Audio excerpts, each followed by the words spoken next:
divertiu muito com as crianças. Eles se divertiram muito. Uma coisa que a criança mais gosta de fazer é pintar. E eles aliviaram para brincar de argila. Foi uma festa, né? Inclusive eu adoro fazer isso. Vou estar mais tarde no usar. E aqui a Melissa contando uma lenda do jacaré e o índio. E a menina que está ao lado, ela é uma filha de índio. Quando esse espaço foi aberto, ela chegou e disse assim: eu posso ficar aqui? Eu sou do ginásio, mas eu posso? Eu gostei muito daqui. Porque de repente ela chegou e se identificou com tudo que estava ali. Então, nesse momento, ela estava nos ajudando a contar a história. Ela pediu para contar, para ajudar, e é claro que a gente coloca sempre a oportunidade para o aluno se expressar. Isso é uma forma dele aprender e ter autonomia. E agora, aqui o Zé e a Zahri contando história para o grupo da noite. Sentadinhos lá, a lenda da cobra. A cobra estava ali na frente, né? Então, eles contavam naquele dia, na verdade, 2 histórias para as crianças que estavam lá. É outro momento do Tucano e a gente contando aquela história, as lendas. E aí chega a regência. O que acontece? A gente sempre trabalha temas durante todo um período e as regências procuram enfocar o que foi trabalhado naquele período. E nessa oportunidade de a gente ter o Zé e os outros índios para nos ajudar, a regência não podia ter outro tema, que era a cultura indígena. Então, a Amanda, não sei se ainda está por aqui a Amanda, ela estava aqui de manhã, ela trouxe palha de índio, de milho, a Graça... Cricati. A Cotira, né? Ela trouxe mais palha e a gente aprendeu a fazer as petecas, como é feito na aldeia, e as crianças se divertiram em debulhar o milho, tirar o milho todo e depois fazer a peteca com as penas, com as palhas e saber que comida se podia fazer com os nossos, com derivada do milho, né? Foi um momento muito rico para eles e todos esses momentos na nossa avaliação, eles, devido ao contato assim, intenso, que foi pouco divulgado na instituição, era para ser um momento em que a africanidade estava acontecendo ali na frente e como nós não tínhamos um espelho, uma vitrine lá, ficou na nossa sala do lúdico. Mas não sei o que aconteceu, alguns segmentos não chegaram a saber que esse evento cultural, que era institucional, estava acontecendo. Tem gente de fora, mas alguns alunos aqui ainda não conseguiram saber. Então, nós tivemos uma grande participação da comunidade, de professores, de crianças de todos os segmentos, que ficaram satisfeitos. Hoje eu estava ouvindo uma aluna que estava até presente dizer que ouviu lá na rua alunos do Prado Júnior comentando, dizendo que tinha uma exposição muito interessante aqui.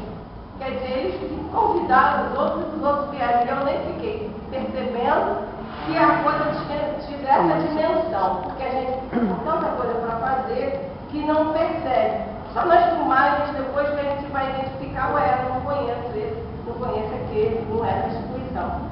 Bom, então essas reflexões da nossa prática, então a praxis, que está acontecendo dentro do laboratório, ela se reflete lá fora, e também, principalmente no ensino fundamental, que esse é um dos nossos objetivos. Fazer essa ponte, manter essa integração do ensino superior com o ensino fundamental, o infantil, com base científica.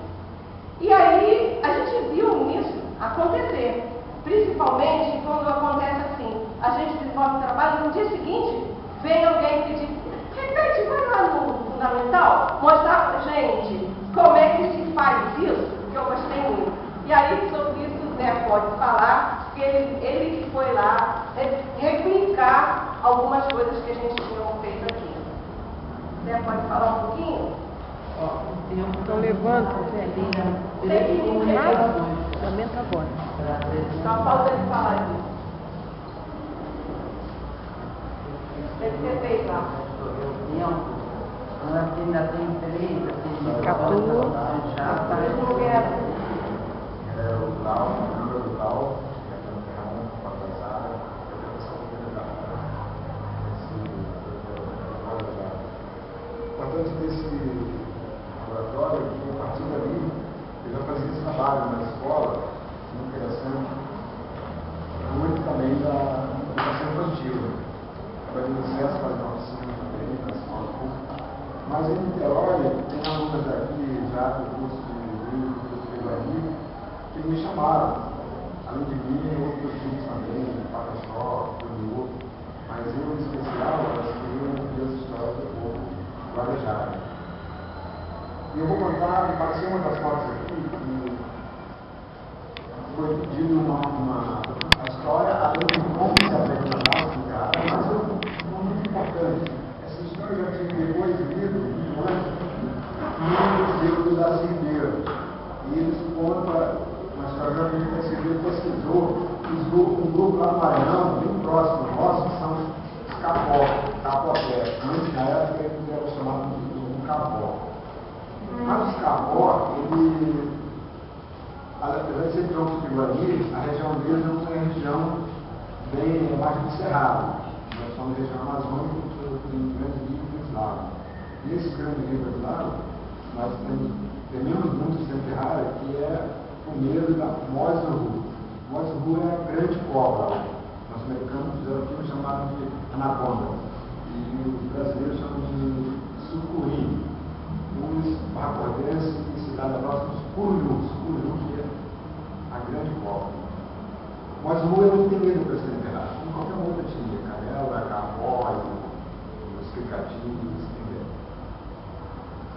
Mas ao ouvir essa história sobre Moisuru, então aqui vai passando de pai para filha, neto para bisavô para neto, bisavô para bisneto.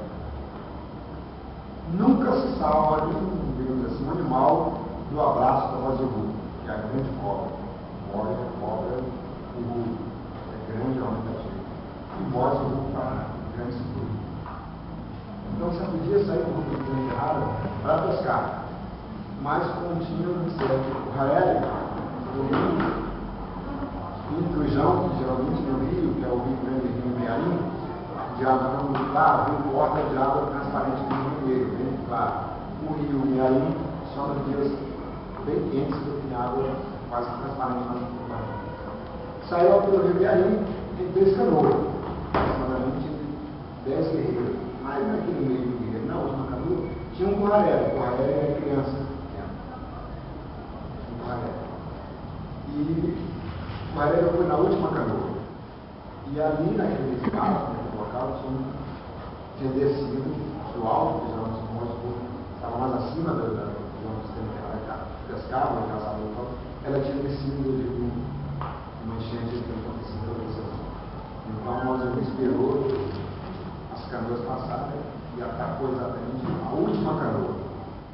Exatamente, ela viu mais fraco, que era o último, o Raelizinho, o último guerreiro que era o pequeno. E aí ela laçou o pequeno com a ela, a pequena criança dentro da água, e levou para o fundo do rio. E aí, geralmente, um tipo de animal não se salva. Anta, porco, capivara, nenhum desses animais, até mesmo essa capivara se salva.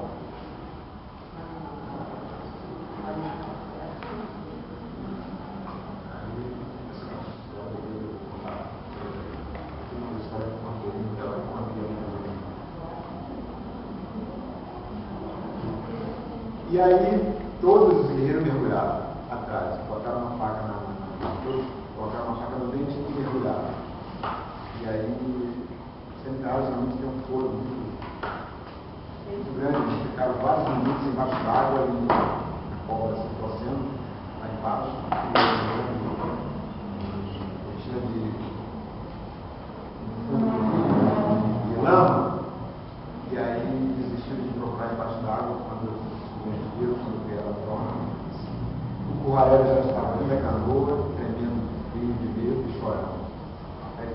se mataram. Como ele se salvou?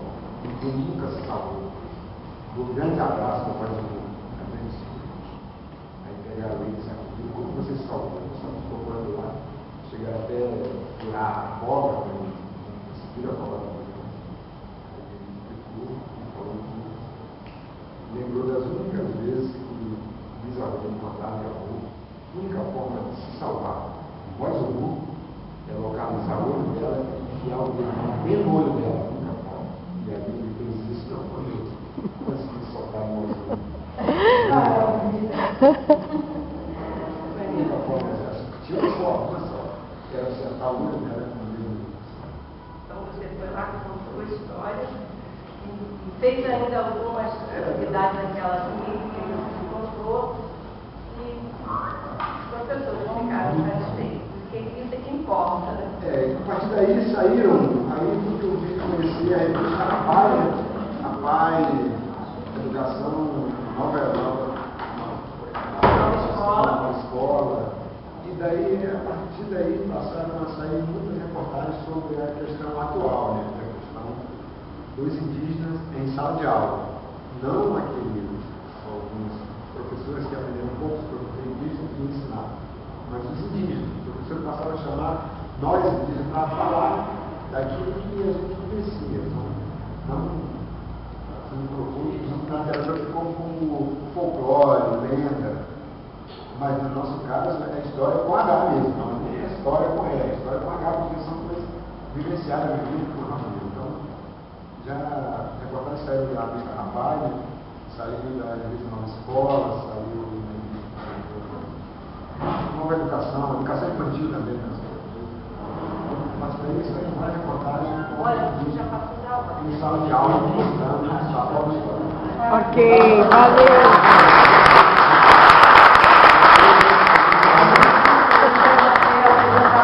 Interessante, mas é que ainda são 3 trabalhos para apresentar. O uso das ilustrações e gravuras no processo